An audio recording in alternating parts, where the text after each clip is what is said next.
Der Mitas Sportforce Plus e.V. Ein Hypersportreifen für die Straße und Rennstrecke zum günstigen Preis. Wir haben es im Test für euch herausgefunden.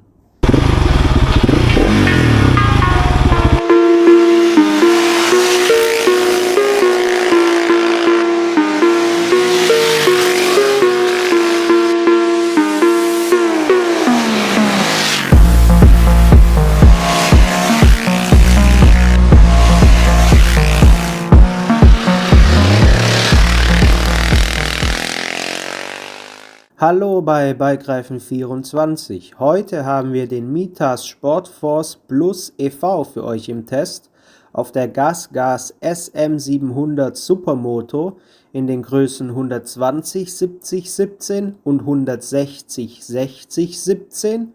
Was der Hypersportreifen für die Straße und Rennstrecke so kann, wir haben es im Test für euch herausgefunden. Beginnen wir doch einfach mal mit der Positionierung des Mitas Sportforce Plus e.V. Und zwar ist der Sportforce Plus e.V. der Nachfolger bzw. die nächsthöhere Version des Mitas Sportforce Plus. Der Sportforce Plus ist dabei nur auf den reinen Straßeneinsatz ausgelegt. Der Sportforce Plus e.V. soll aber auch auf der Rennstrecke sehr gut funktionieren und wurde auch für einen sehr großen Rennstreckenanteil entwickelt.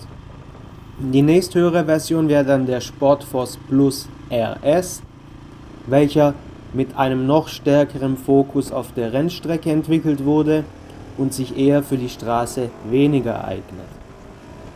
Der Sportforce Plus e.V. verfügt über eine Multi-Compound-Mischung.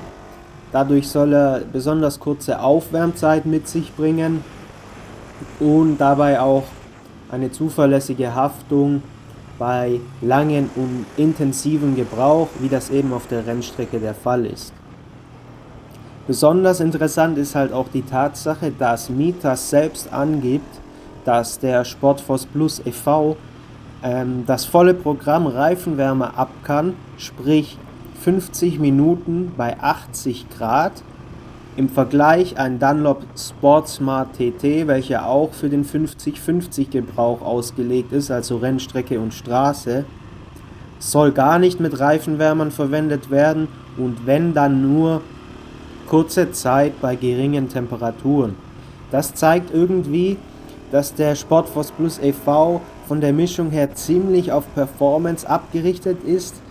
Und das macht uns halt natürlich auch ein bisschen neugierig, wie funktioniert denn das auf der Straße? Kann das auf der Straße funktionieren, auch bei niedrigen Temperaturen und bei Nässe? Weil eben so Mischungen, die sehr stark auf die Rennstrecke ausgerichtet sind, meistens auf der Straße keine so tolle Performance bieten. Vom Preis her muss man sagen, der Mitas Sportforce Plus e.V. möchte zwar ein Budgetreifen sein, ist es aber nicht mehr so ganz. Rund 230 € für einen Satz muss man schon hinlegen. Wenn man jetzt 30, 40 € drauflegt, bekommt man halt auch Hypersportreifen von anderen Marken. Ja, er ist immer noch ein bisschen günstiger, aber die Zeiten, in denen er wirklich sehr, sehr billig war, sind vorbei. Der Sportforce Plus e.V. wird auch immer beliebter. Und die Preise sind daher auch entsprechend gestiegen. So, kommen wir einfach mal direkt zu den Fahreindrücken in unserem Test auf der GasGas SM700 Supermoto. Und auf dieser Maschine konnten wir den Reifen halt wirklich wunderbar in die Kurven werfen und mal wirklich austesten, was er denn so kann, wie er im Hinblick auf das Feedback funktioniert etc.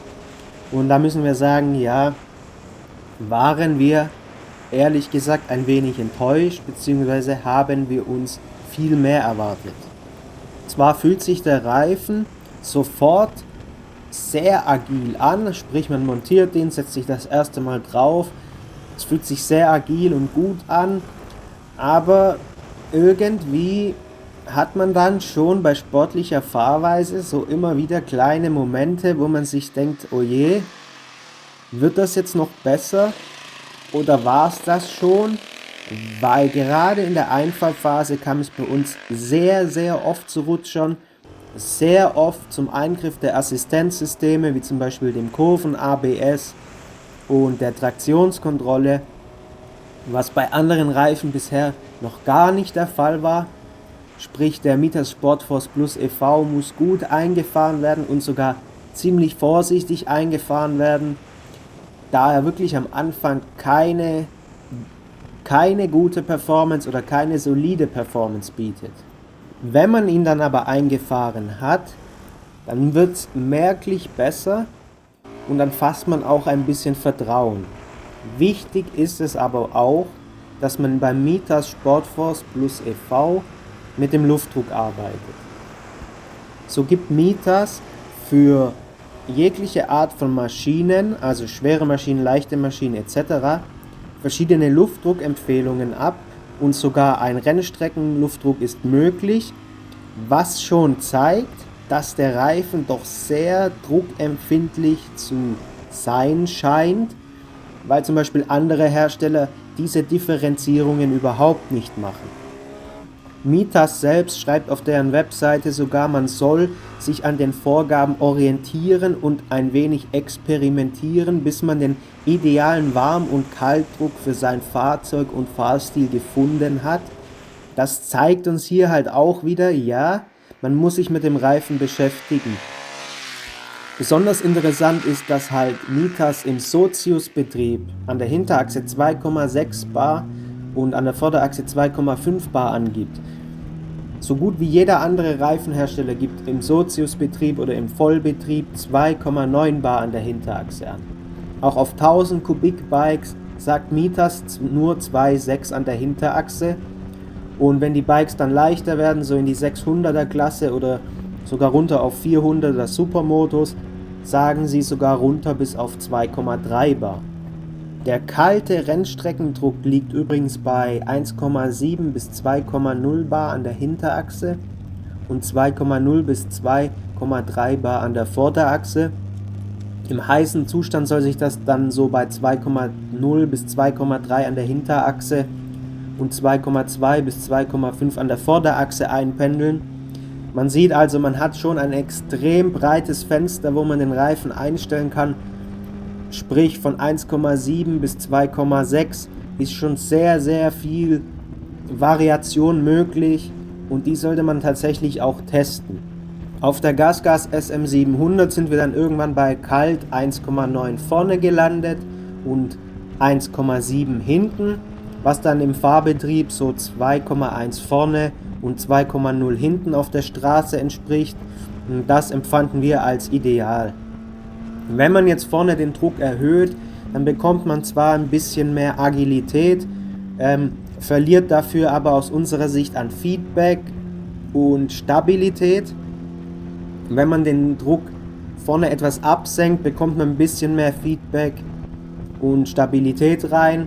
Das hat uns dann besser gepasst. Man kann aber tatsächlich mit dem Druck hier die Fahreigenschaften des Fahrzeugs bzw. des Reifens sehr stark beeinflussen. An der Hinterachse empfehlen wir gerade auf den leichten Maschinen tatsächlich mit dem niedrigen Luftdruck zu fahren, da man so einfach den Reifen besser auf Temperatur bekommt. Und das hat er auch wirklich nötig, denn die Rennstreckenmischung scheint im kalten Zustand irgendwie nicht so toll zu funktionieren. Dann kommen wir doch einfach mal direkt zum Grip, da wir das ja gerade schon eben angesprochen haben. Vom Grip-Level her sind wir wirklich mit sehr, sehr gemischten Gefühlen aus der Sache herausgegangen. So haben wir festgestellt, wenn es kalt ist, wenn der Reifen kalt ist, ist es wirklich nicht schön zu fahren. Es kommt immer wieder zu Rutschern, das Fahrzeug bricht hinten aus, beziehungsweise die Traktionskontrolle regelt. Beim Bremsen in Schräglage greift das Kurven-ABS häufig ein, hatten wir bisher bei keinem anderen Reifen so. Und zum Teil kam es sogar zu Rutschern über beide Räder hinweg in Schräglage, was extrem beängstigend ist und wirklich, wirklich auch gefährlich. Daher der Mitas Sportforce Plus e.V. in kaltem Zustand nur mit Vorsicht zu genießen. Und dann kommen wir schon zum nächsten Punkt. Das Warmfahren. Ja, er wärmt sich im Prinzip schnell auf, aber er wärmt sich aus unserer Sicht nicht genug auf, um eben diese Rennstreckenmischung auf der Straße in den Wohlfühlbereich zu bringen, wo er dann seine Top-Performance abgibt. Aus unserer Sicht ist er extrem bedürftig nach hohen Temperaturen, sprich, wenn es draußen 30, 35 Grad hat, man mit diesem niedrigen Luftdruck fährt und sportlich angast, dann kommt er in seinen Wohlfühlbereich, dann wärmt sich das Gummi auf, dann sieht man, jetzt arbeitet er, das sieht man dann auch am Laufbild des Reifens und dann funktioniert er auch wirklich exzellent, dann klebt er wie Sau, kann man einfach sagen.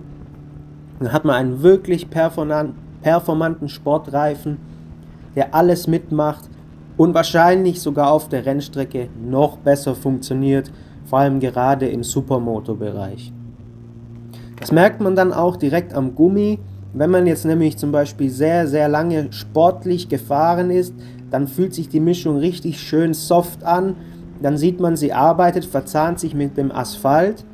Wenn man jetzt aber ganz regulär und eher gemütlich fährt oder es ist draußen kalt und fährt sportlich, dann kommt diese Mischung gar nicht auf diese Temperatur, wo sie dann, sagen wir mal, kaugummiartig wird und sich mit der Straße verzahnt.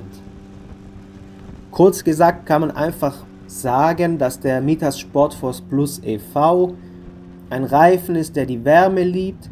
Je wärmer es ist, je sportlicher ich fahre, umso besser funktioniert er. Bei kühlen Temperaturen oder bei gemächlicherer Gangart finden wir den Grip nicht ideal und da gibt es aus unserer Sicht viel, viel bessere Reifen.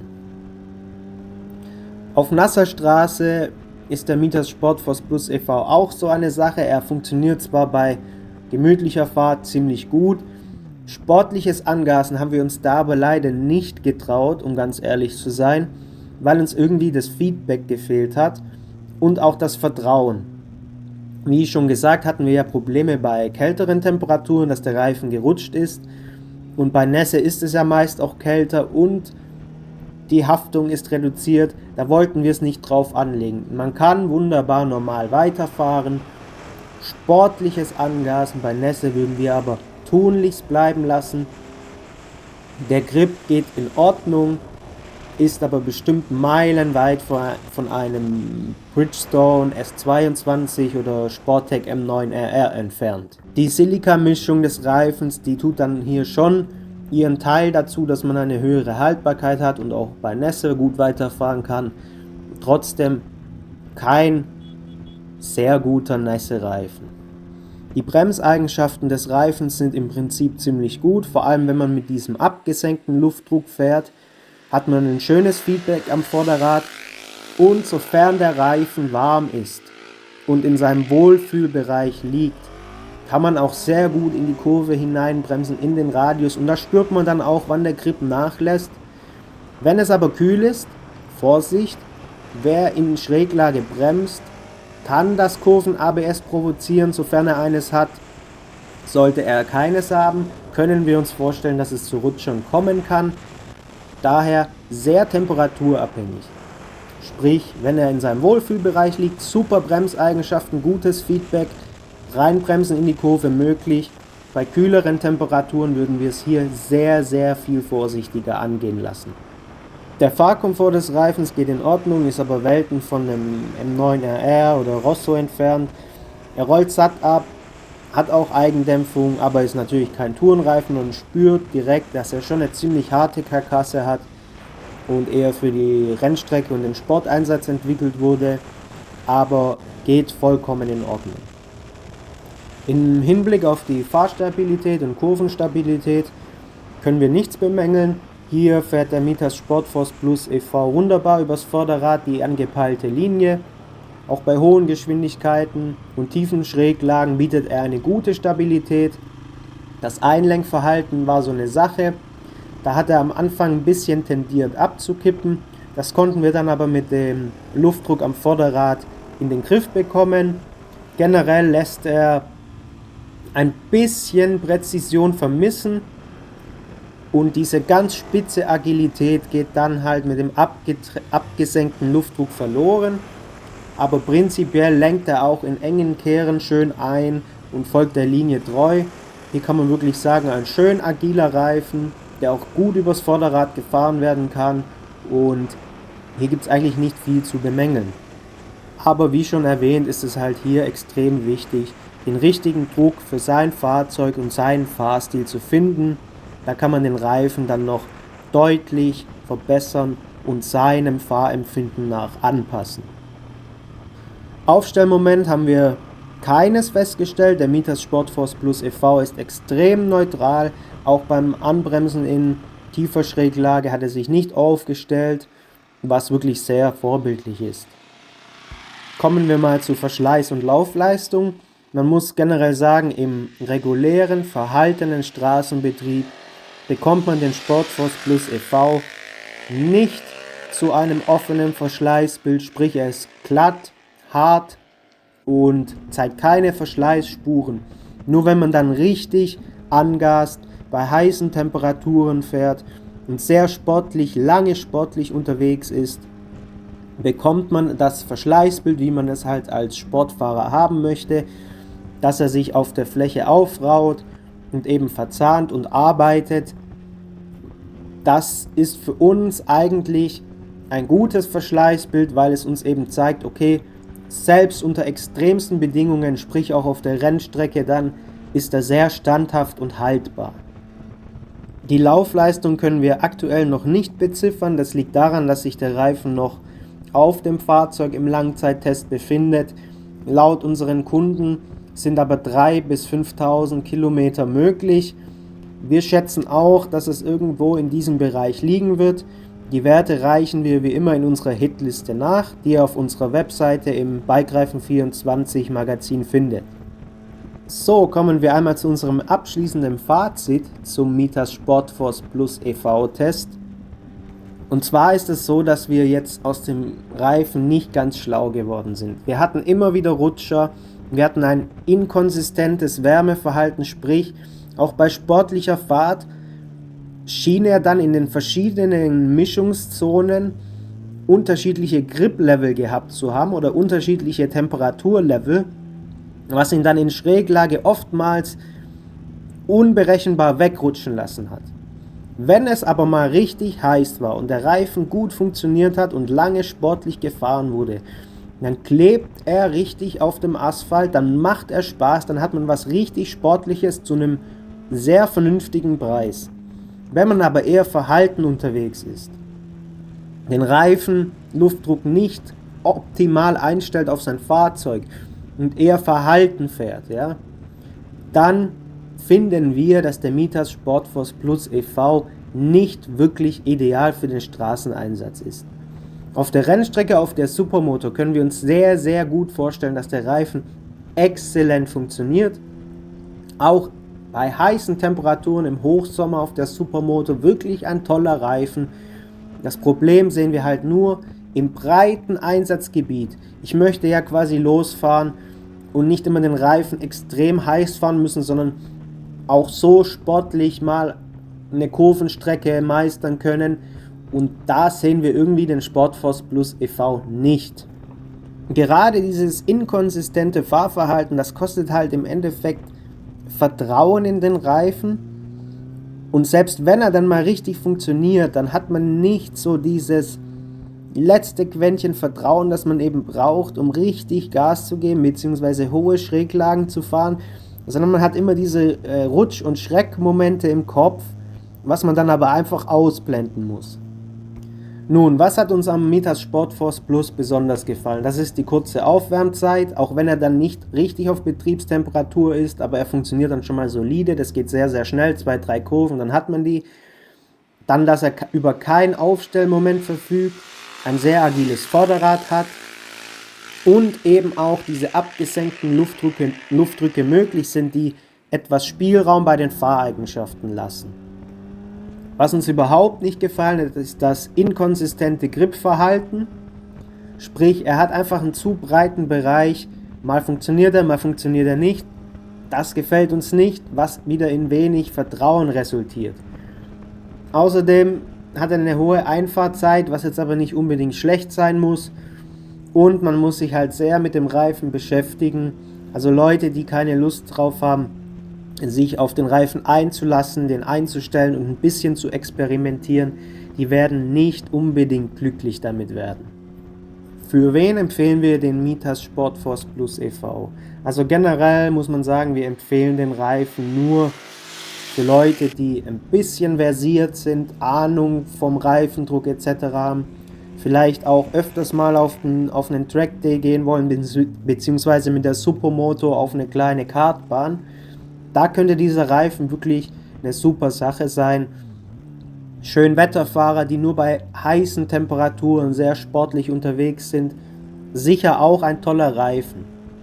Nicht empfehlen würden wir den Reifen für Leute, die bei jeder Wetterlage fahren, die bei kühlen Temperaturen fahren, die sich wenig mit ihrem Reifen beschäftigen wollen und die einfach einen zuverlässigen Allrounder möchten. Die sind mit dem Sportforce Plus e.V. schon eher in die falsche Richtung gegangen, da der aus unserer Sicht zu stark auf die Rennstrecke fokussiert ist. Ist der Mitas Sportforce Plus e.V. also eine Empfehlung? Hier tun wir uns extrem schwer, ja bedingt. Wir sagen es jetzt mal so, er ist immer noch ein bisschen günstiger wie andere Premium-Hypersport-Reifen. Im Prinzip aber nicht so sehr günstiger, dass man sagt, ja okay, ich möchte diese Abstriche hierbei beim Gripverhalten in Kauf nehmen. Aus unserer Sicht gibt es Reifen, die sind günstiger und besser in der Gesamtheit. Zwar vielleicht nicht auf der Rennstrecke, die können dann auch nicht mit abgesenktem Luftdruck gefahren werden, aber zum Beispiel ein Bridgestone Budlux BT016 Pro Hypersport gefällt uns in der Gesamtheit auch von der Sportlichkeit und der Zuverlässigkeit und dem Vertrauen besser als der Mitas Sportforce Plus e.V. Wenn man aber weiß, auf was man sich einlässt, viel Rennstrecke fährt mit der Supermoto etc., dann kann der Reifen eine wirkliche Empfehlung sein, weil man hier dann im Endeffekt auch durch diese Mischung, die eben 50 Minuten 80 Grad Reifenwärme kann, sehr viel mehr Performance rausholt. So, wir hoffen, dass euch unser Mitas Sportforce Plus e.V. Test gefallen hat und wir wünschen euch viel Spaß beim Motorradfahren und eine schöne Saison.